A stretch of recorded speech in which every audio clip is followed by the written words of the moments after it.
20 Scariest True Stories. According to Reddit. Number 20. This is actually 2 stories. The first is from when I was younger and lived in an apartment complex which my mother managed. The day before Halloween, she was telling us a scary story about 2 little boys and their mom having died above us in what was now a vacant apartment. She would tell us how if you listened closely, you can still hear their footsteps running up and down the hallway. Well, at that very moment, what do we hear? The sounds of running upstairs. The look on my mother's face was pure terror. So she called the cop that patrols the neighborhood and one of the on-duty maintenance guys, and they go into the apartment. It turns out, a homeless mother had slipped in through an open window with her 2 children and had been living up there for some time. My mother never told another ghost story ever again.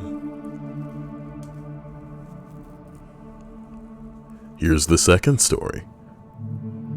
Different complex, which my mother managed, and I'm a bit older at this point. She was going through vacant apartments to check if anything needed to be fixed or switched out before showing them. I went with her as no maintenance people were working that day, so we go through a few apartments and all is normal. Until we get to one where the door just opened. No need to turn the knob. The lock had been broken. I chalked it up to the neighborhood kids and didn't think anything of it. I stood in the living room area, looking outside while my mother went to the master bedroom. Then I heard her scream. So I sprinted back there as fast as I could, and there, in the closet, is a girl, as pale as snow, half naked, nails dug into the wall. My mother tells me to go get help, so I turn to go to the main office to get security. And what do I see? A guy about 6'3" running out of the kitchen where I had been standing. I chased him for about 400 to 500 feet before I lost sight of him. The girl was in the middle of being sexually assaulted when we walked in. Well, that's a bit intense. That's a bit intense. Number 19.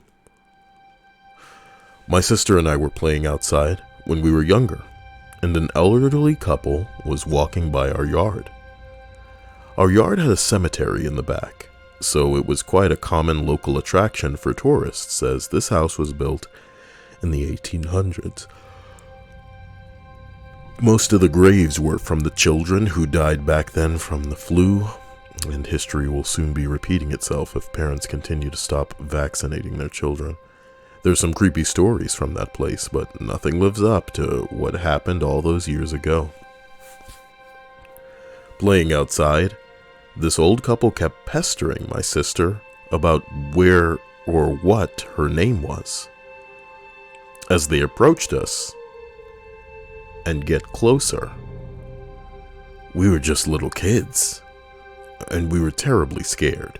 We ran inside, told our mother what happened. The following week, I heard a story on the news about an elderly couple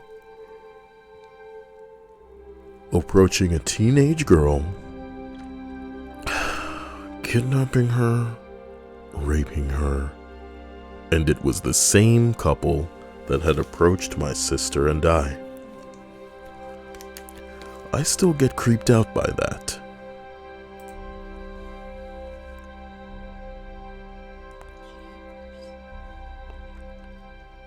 Number 18.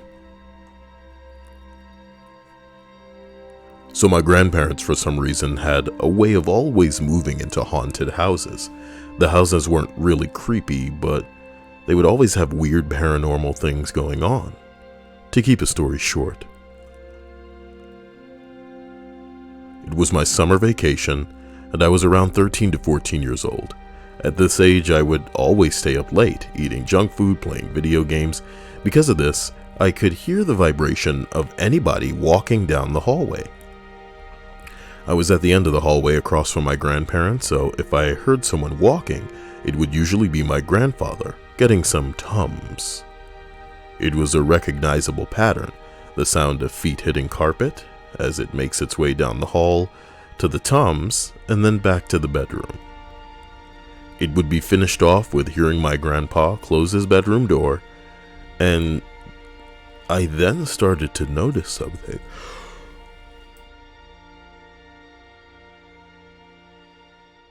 Randomly, throughout the night, I would hear these footsteps. If it was any later than 1, I would open the door and nobody would be in the hallway. Staying rational, I assumed my grandpa just got inside his bedroom before I saw it, so when hearing the footsteps, I would wait until they were at the other end, where the cupboard and the Tums were, and then open the door. Nothing. Dark as the night could be. I got used to these sounds since they were super loud, or were not super loud or anything. It's just footsteps on carpet, and I'm thinking I'm just hearing things half the time. But one night I'm laying in bed just watching TV, and the head of my bed shared the same wall as the bedroom door. One night I hear the footsteps, whatever. They make their way down the hall, then come towards my end. Cool. I'm used to this and usually just ignore it now. Could be my grandpa, could be the ghost, but then the footsteps stop. My doorknob makes a crazy clacking sound, as if someone is rapidly turning the doorknob without actually opening it. I jump out of bed, run to my door, try to catch whatever it is. Grandpa can be a dick. Possibly he was messing with me. But nothing. Dark as night, quiet as can be. I open my grandparents' door slowly, and I'm greeted with snoring. Good night.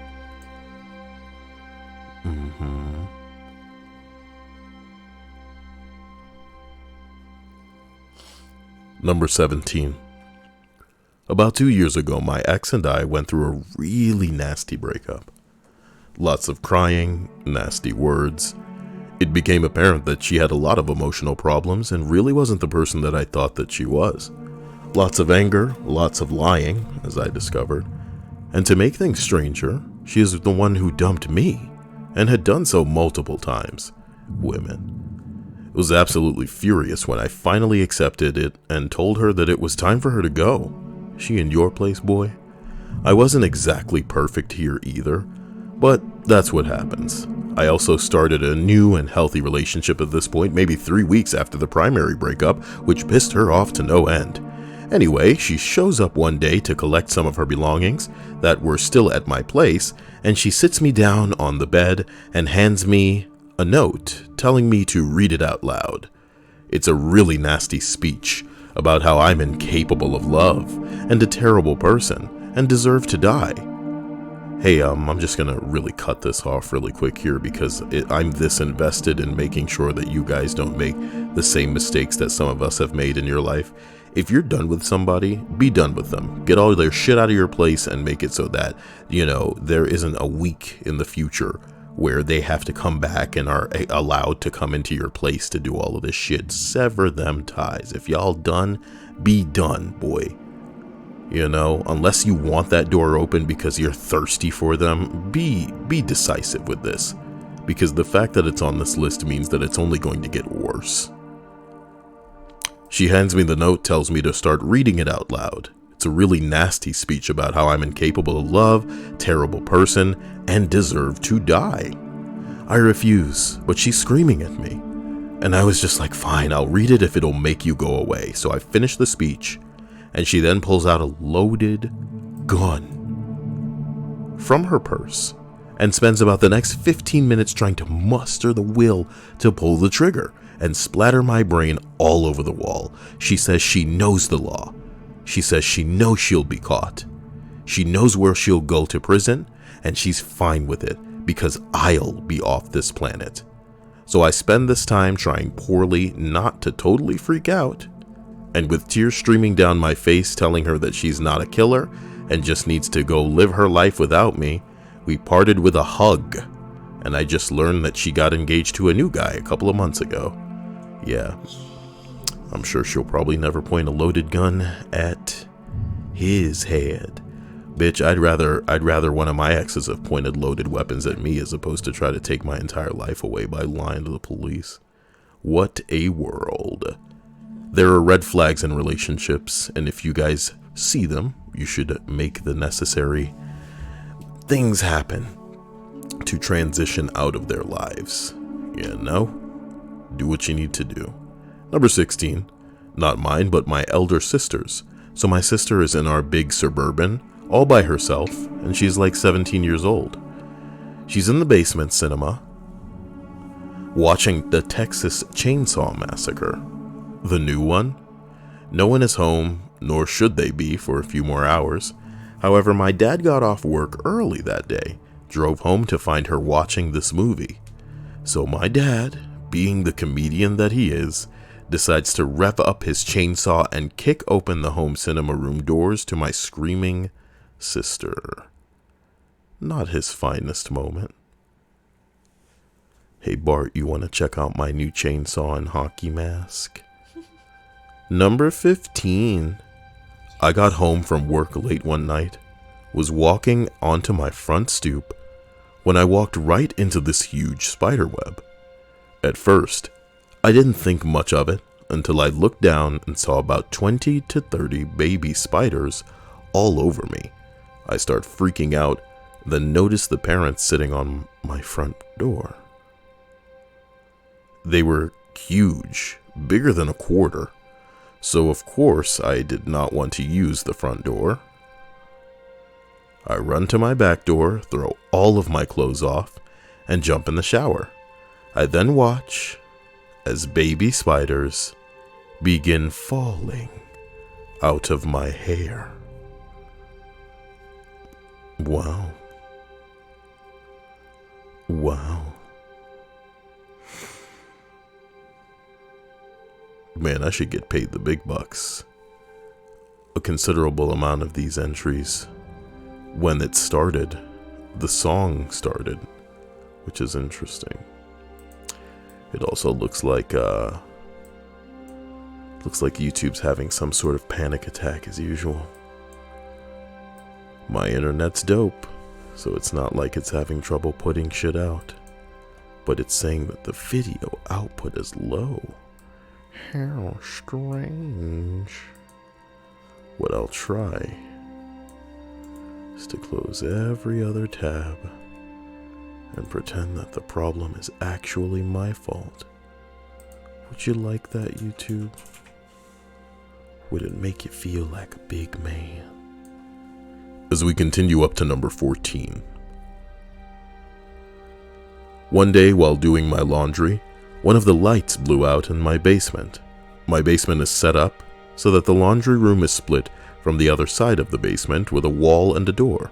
In order to get upstairs, you have to exit the laundry room and go through the other part of the basement. Do you guys have a firm image of what this looks like? No? It doesn't matter. So the light blew on the other part, not the laundry room. As it was the only light on that side, it was pretty dark. Could have just started it with this. I finished the laundry that I had to do while dreading the walk through the dark basement.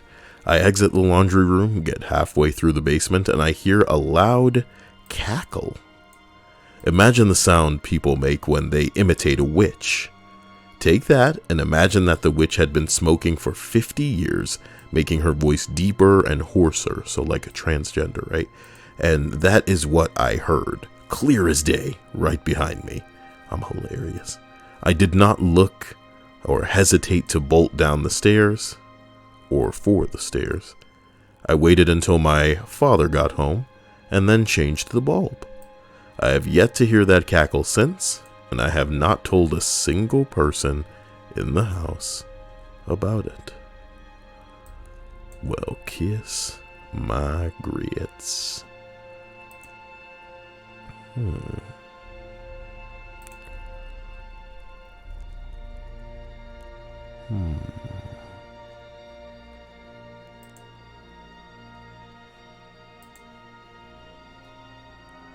Let's take a look.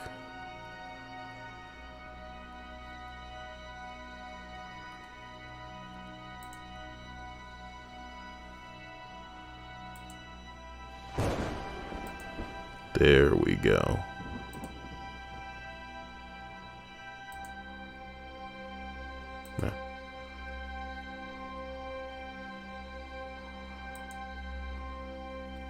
Cool. I just wanted to change something.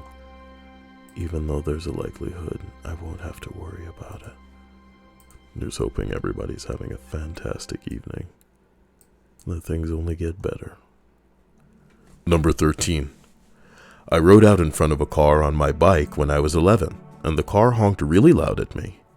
I stupidly flipped the car off, and they came to a screeching halt.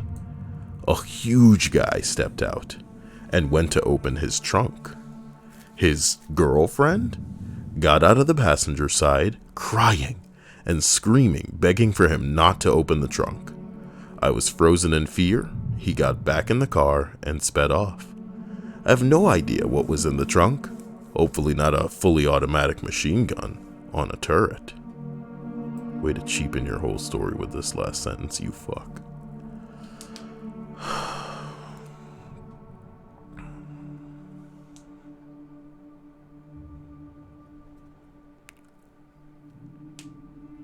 Number 12. My grandmother lives in a very old house, late 1700s, which is surrounded by graveyards on both sides. The other day, my friend, who I hadn't seen in months, arrives at my house. We were walking along the old cobblestone driveway when he begins talking about his newfound spirituality. Not in a religious context, but with regards to feeling tuned in to things, this motherfucker. I believed him. He had been away at this drug treatment program, and I believed that he had experienced some kind of cerebral, spiritual awakening. Yeah, right, man. It's not like this nigga tried DMT. Holla. Anyways, as we're talking, my cat walks over to us and starts rubbing up against my leg. That cat's in the mood. After a while, I realize that she won't quit, and that she's trying to tell me something. I start to follow her, and I soon realize that she is going to the graveyard. Every time I stop following her, she turns around and rubs my leg until I begin to walk again. When we finally get to the graveyard, she jumps on a gravestone, balancing on the slender part of the gravestone, and will not move. She begins hissing when we try to take her off of the headstone. We realize that the grave was someone who had lived and died in our house, and my friend took this picture of the cat on the gravestone. It's a black cat too. Holy hell. He's beautiful.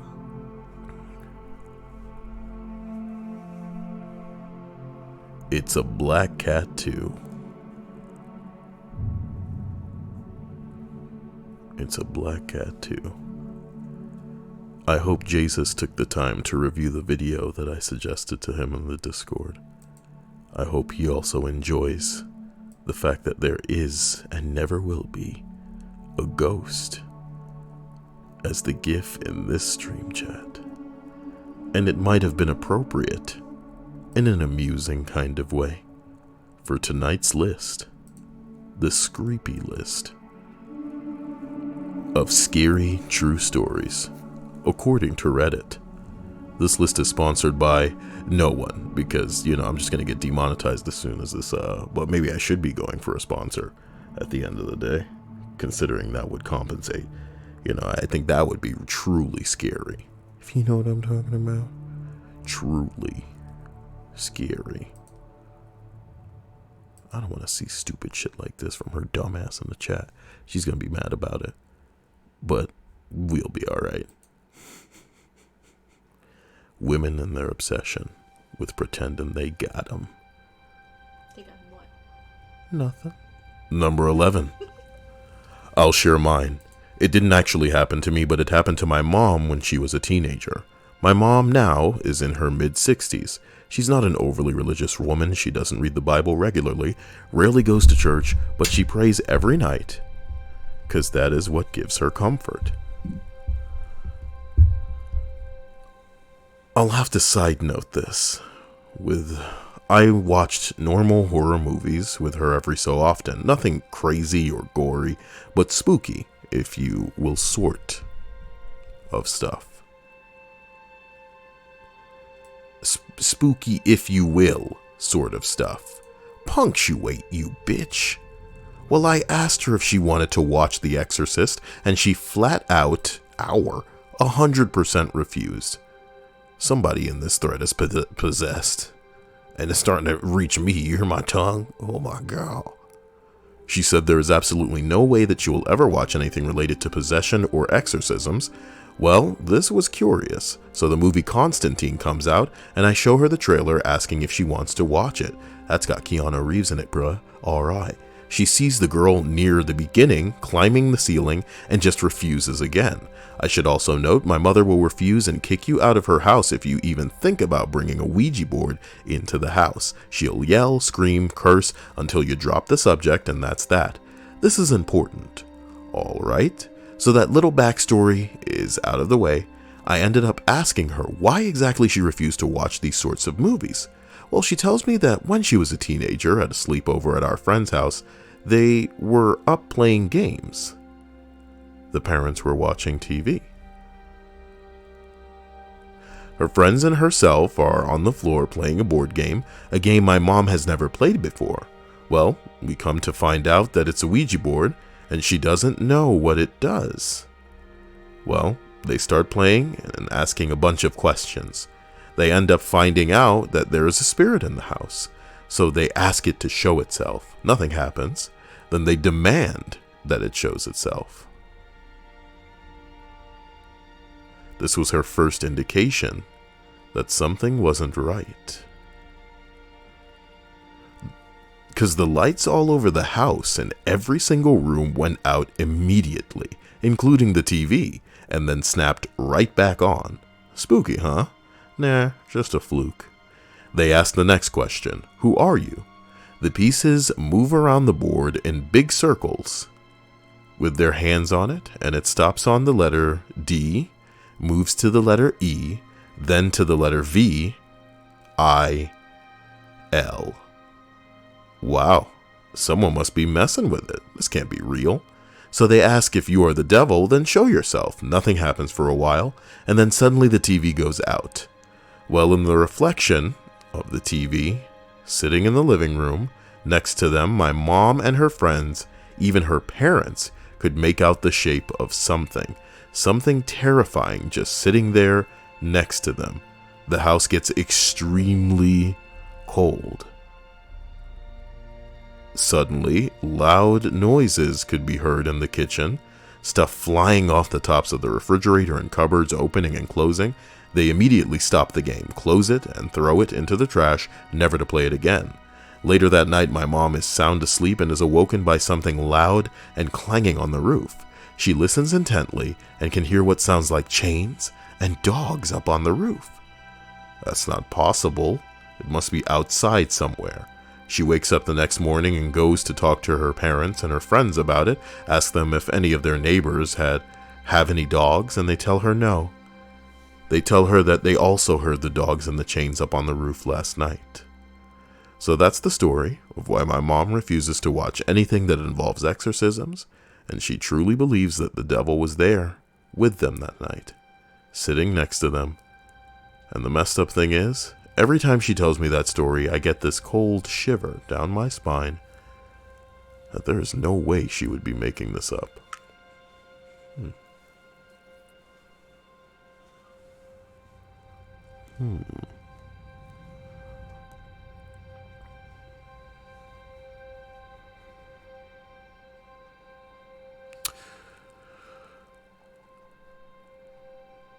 Number 10.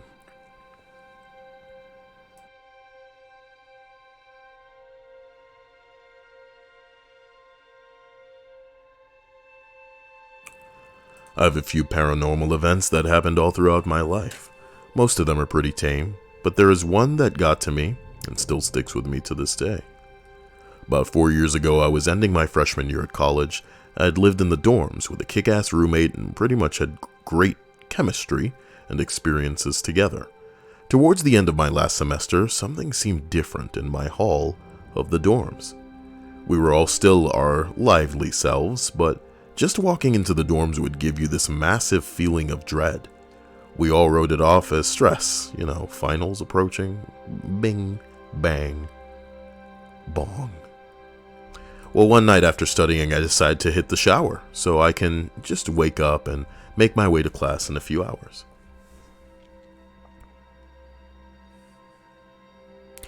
Before I keep going, I should go ahead and set the layout of our hall and the bathroom. Oh yes, everyone's favorite part of a creepypasta. Skip. As for the bathroom itself, when you walked in, you were immediately met with 2 sets of sinks. 2 sinks on each side. One on your left, one on your right. Massive mirrors facing each other and creating this infinite loop of mirrors. Then past that, you had our 2 urinals and a toilet stall on your left. 2 showers on your right. When facing the left set of sinks, you can see clearly into the showers from the mirror if the door is open.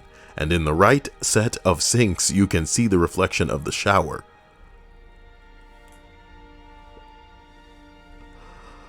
The door of the bathroom was identical to the entrance of the hall, a massive steel frame with a small window that didn't allow you for a great view. The door was propped open with a giant wooden wedge that couldn't be moved unless you were really trying to close the door. All pertinent information to this story, I'm certain. Yes.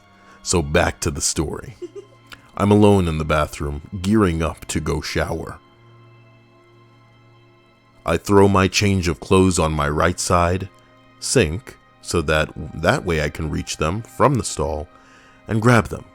Once I set my stuff down, I happen to look up into the mirror and I can see in the distance something almost shimmering inside the shower stall. As I look at it, I notice that it slowly gets closer, like it's jumping from the furthermost layer to the next layer closer. I'm kind of unsettled by this, but I don't think much of it, other than me coming down off a massive Red Bull, Adderall, and caffeine kick. But it starts transitioning faster. As it gets closer, I start making out details, but nothing vivid or striking. It's just a dark mass that looks like it's covered in hair. At this point, I'm freaking out, hardcore, since there's something getting closer in the mirror, and I'm pretty much frozen to this one spot. As it gets to the 4th layer, I get the closest look at the thing that I'll ever get, and I regret every minute of it. It wasn't hair, but some kind of long flowing veil. You could see through it partially, but from the torso down, it was just solid black, and the face, I can't describe it. It was clearly human, but at the same time, it was so far removed. There were eyes.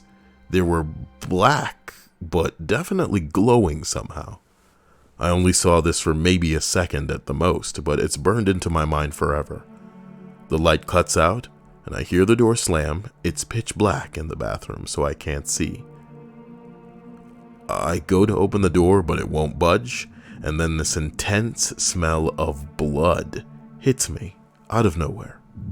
And that's all I remember. I wake up later in the hospital. From what my RA claims, he was on his way to go use the bathroom sometime after this happened, and he found me in the shower stall with my shirt covered in blood from a massive nosebleed. He tried asking me what happened, and according to him, all I could respond was with, "It saw me." And I started freaking out. So he calls an ambulance, they get me to a hospital, all the while I'm apparently freaking out, so they sedate me to try to get me to calm down. I'm coming to around the time my parents show up, worried sick of course. I asked them what happened, and according to the doctors, they believe I had a seizure. However, they run CAT scans, and soon after I was cooperative enough to do so, found no sign of seizures occurring. Not to mention epilepsy doesn't run in my family at all. Having taken Adderall countless times in the past, I've never had a similar side effect, neither hallucinations or potential seizures. To this day, I still can't bring myself to look in the mirror for more than a minute, and just being stuck in a room with one for an extended period of time will just cause me to break down. I've been to therapy, going on 3 years because of this, and I've talked to countless religious leaders besides giving me the general, well, you should turn to God in times like this talks. They don't recognize the kind of pattern as anything demonic or evil. The strangest thing is that before the incident, there were no actual claims of activity in those dorms, and since I left, there hasn't been any either. It was just the one isolated incident. Ladies and gentlemen, I'm not here to scrutinize any of these entries. We're all here for a good time, I guess. But if someone had stolen from you or assaulted you or committed some crime and you needed to describe what they looked like to someone that might be capable of managing a sketch, that's what you do.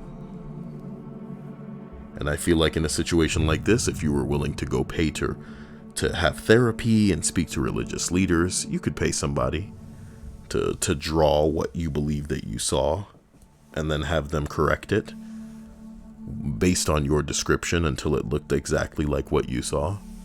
And I'd like that picture. I'd like it indeed. I'd like it like my Streamlabs link in the description. Oh, hell yeah.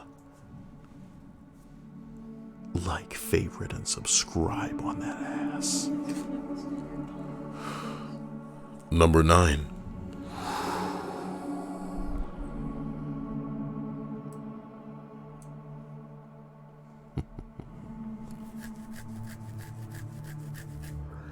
This is in the late 80s, early 90s. I was around 6 to 7 years old. I am at home with my sister, who was 14 to 15 years old at the time. We grew up in a small Texas town. Everyone knows everybody. We're home alone this particular night, and my folks let my sister babysit me frequently. We always got along due to our age gap. Anyway, it's about 8 p.m. in the winter. Deserts get pretty damn cold. So it's dark, and we're in the common room, since that's where the TV was. We're watching 60 Minutes or 48 Hours or hard copy, some bullcrap.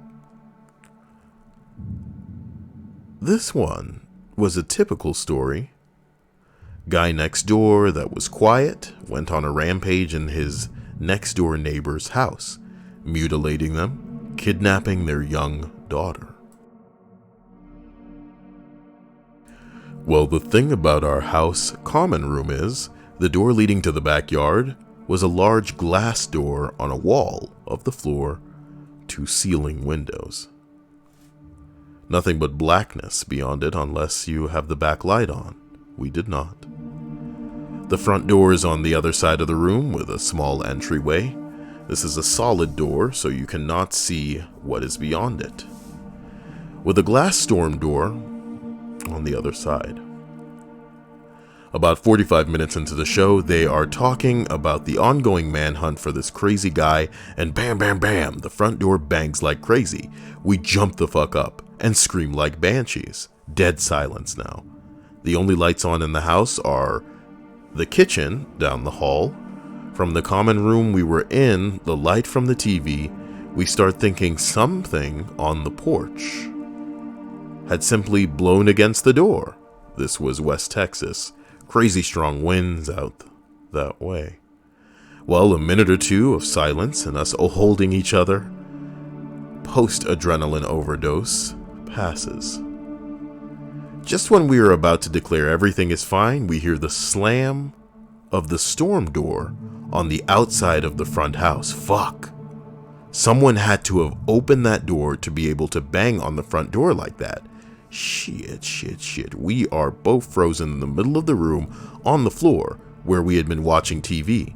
My sister crawls over to the TV, turns it off. It was an old TV, so you had to turn that metal dial to switch it off, which it does with a mildly loud thunk. Now it's just us in a room dimly lit by the kitchen light down the hall.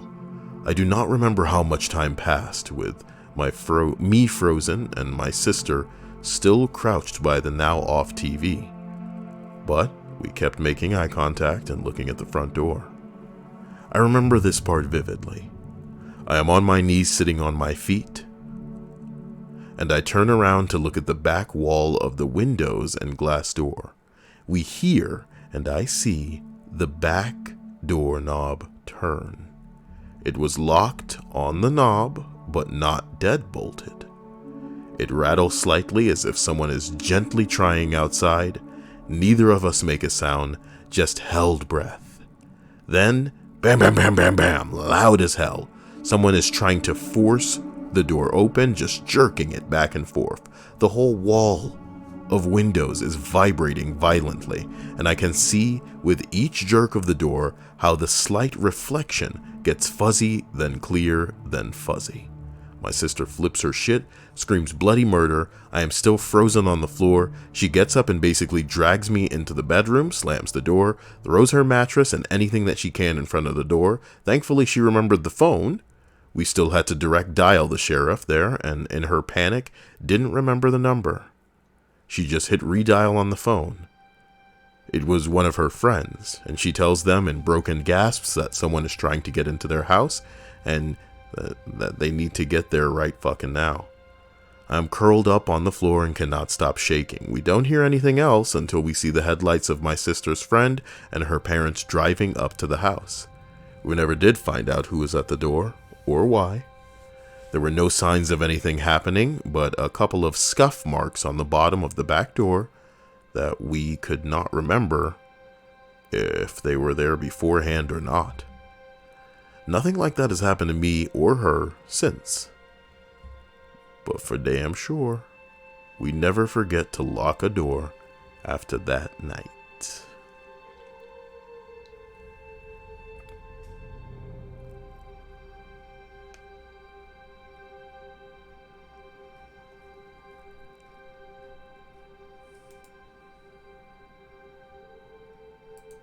Number 8. A few years ago, I was home alone. It's nighttime. I'm watching TV in the living room when I hear the doorbell go off. Whenever I hear the doorbell ring, especially when I'm home alone, I am cautious to answer it. I walk up to the peephole without turning on the porch light and look through. It's really dark, but I can see a small figure doing what looks to be a dancing motion, dipping down and oscillating its arms outward, thinking of a person moving their arms like wings gracefully. It was dark outside, but this figure was more opaque, so I could see this going on. After a few seconds, I stopped looking through the peephole because it was too freaky to even continue looking at. I regained some courage, looked back through, and whatever it was gone. To this day, I still don't know what it was, and I get freaked out thinking about it. I like to think it's some sort of insect on the peephole. Insect on the people? Oh boy.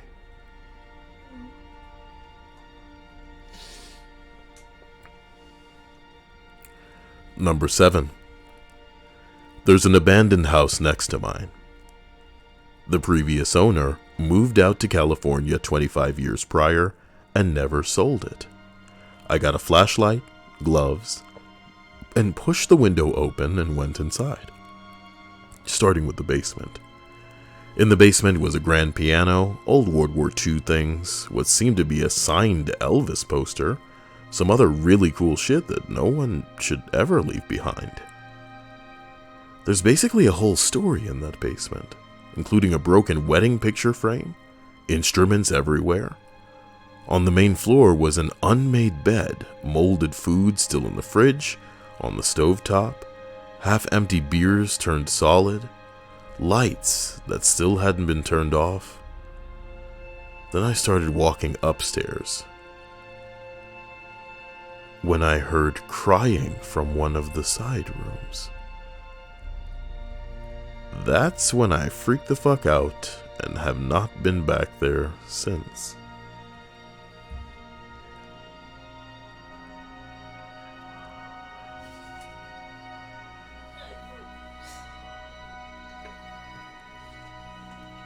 It's like they wanted to write their best no sleep. Number 6. I was sitting in my room after getting out of work on the 2nd floor. Little bro is downstairs watching TV, and the dog is in the hallway outside my door sleeping. All of a sudden, the dog starts making all kinds of racket, jumping around, barking, clacking its nails, howling. I go to get up and see what's up, and I hear, "Oh, that's a good girl," in a male voice. It didn't sound like my little brother, so I go, "Oh, you're home early," thinking it was my dad's friend or our roommate, as I open the door. Soon as I'm out there, there is no one at all, but the dog's wagging her tail, staring at the empty end of the hallway. Little bro comes upstairs to yell at me for getting his dog riled up, said that he heard the same voice, thinking it was me or the roommate. We did a once over the house with my butterfly knife and his BB gun, and there was nobody. Still gives me the spooks to this day. Ooh, so spooky. Number 5. Nothing paranormal, but very scary at the same time. My oldest brother, now deceased, was almost a human-killing machine. He could spot game other people could not see. One day I was out hunting with him, and he used my shoulder as a rest and killed a crow that I couldn't even see until it exploded. He rarely missed. One day we were out fox hunting in the winter. Fox are very smart animals, and in the winter you sometimes come across them sleeping on tops of hills, probably because the sunshine keeps them warm. We are walking along and bro says, "Stop down," in a whisper. Around 300 yards away is a fox, all curled up on top of a hill. So he lies down and prepares to make his shot.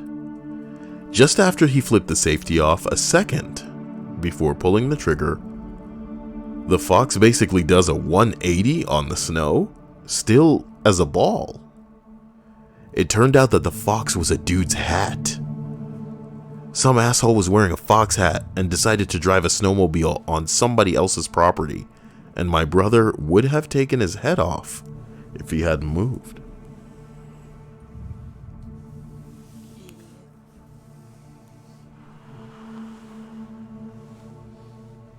Wear appropriate headgear. Number 4. Happened to my wife's grandmother about 15 years ago while we were still dating.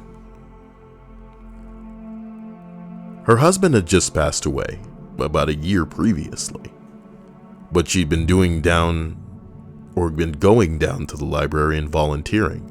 Exercise, socialization, good for her.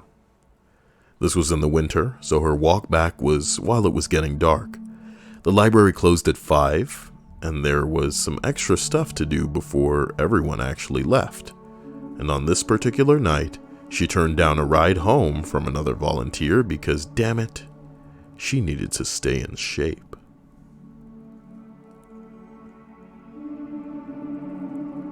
The house is about a mile away, through some lightly wooded area in South Texas, and she's about halfway home when she notices someone behind her.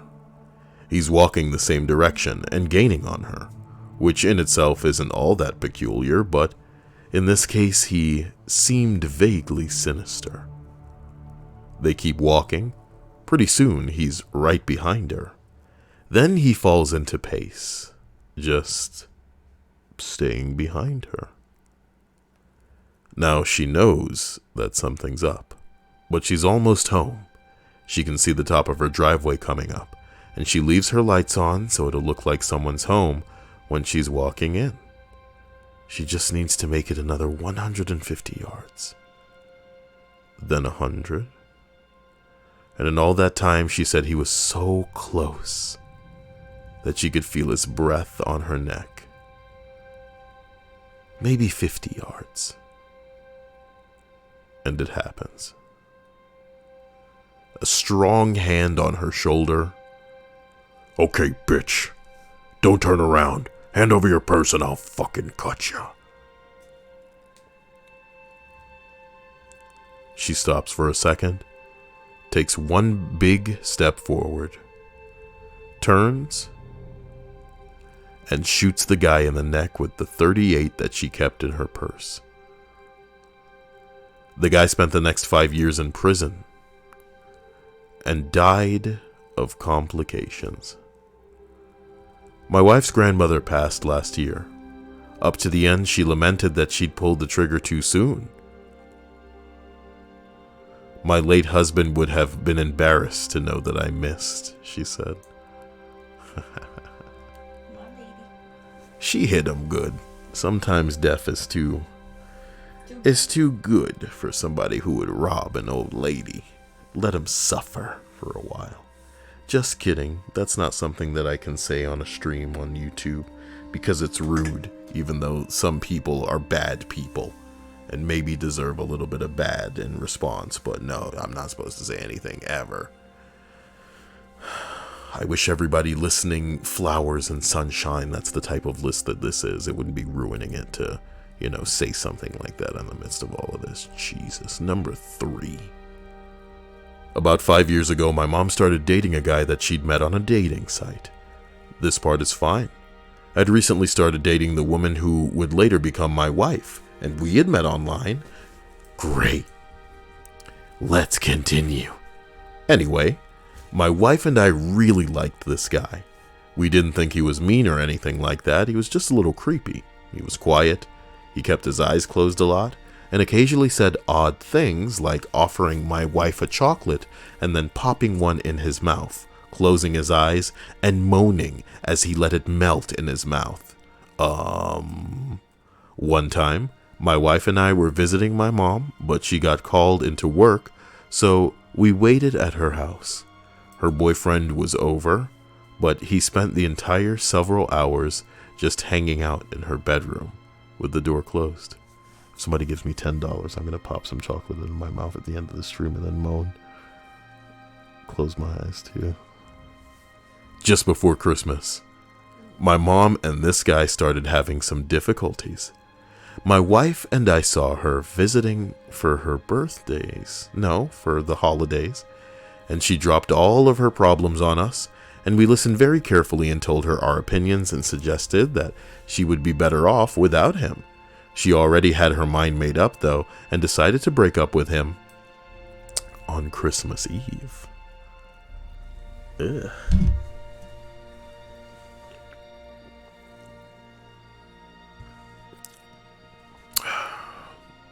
We spent the night at my mom's house. Got up early on Christmas morning to visit my dad at his house. We didn't plan to spend the night at my dad's, but we got snowed in, which was actually a nice Christmas surprise. The next day, we left as soon as we could to get through the snow, and my wife suggested that we stop by my mom's house on the way so that we could see if she was okay. My wife just had a really bad feeling about my mom's now ex-boyfriend. My mom's car was in the driveway, but that doesn't mean much because she lives close enough to work that she often walks, and it hadn't snowed in her town. She also never locks the door, which drives me crazy, so we let ourselves in. That's when we see blood oozing out of the refrigerator's water dispenser. It had filled up to the spill container and was leaking onto the floor and had made a puddle. My wife screamed, I freaked out, and I fully expected to see my mom's head in the freezer. I nervously opened the freezer to find a bag of frozen cherries that had been opened, crammed into the freezer so that it fell onto the ice dispenser and melted.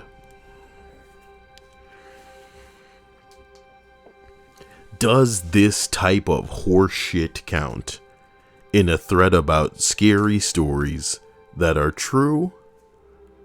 And this is supposed to be a serious thread.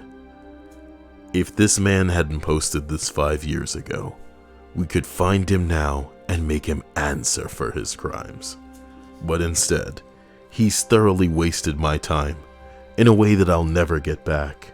And I can thank the no sponsors that I have for the justification, or lack thereof, in my time invested in this fool's errand of a chore, of an evening spent reading Reddit threads. Number 2. I was 12 years old. I moved to my dad's when I was 10 and didn't know anyone in the area, except for the family my dad was friends with. Single mom, 3 kids. Luckily, there was a girl a couple of years older than me, 12 years old at the time that I met her, and we got to know each other a little over a couple of years. We weren't close, but ended up having the same friends, and one night my friend Rob was hanging out with her and her younger brother. They happened to be in the house, alone because my friend's mom was at work, which is where this gets terrifying and sad. Her mother has been helping this one lady through her job, and got to know her fairly well. She found out her sister was in a mental institution and was let out recently. I just burped, but I tried to mute it. Hilarious. The night Rob is hanging out with my friend, they get a knock on the door. My friend thought it was just their mom.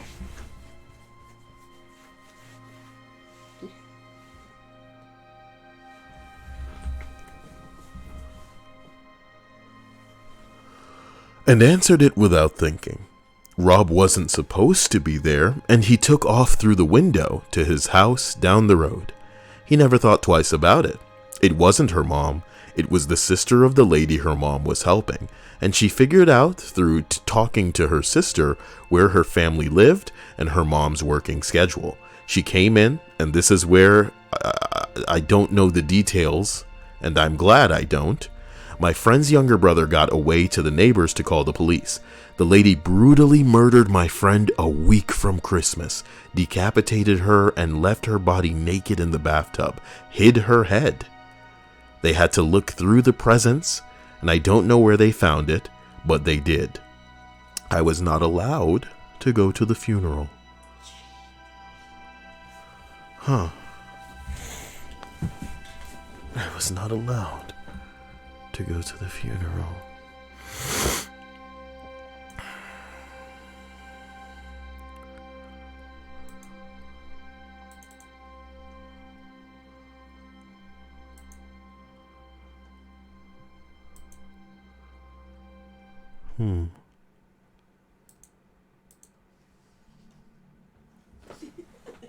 As we finally arrive at number 1 on this list.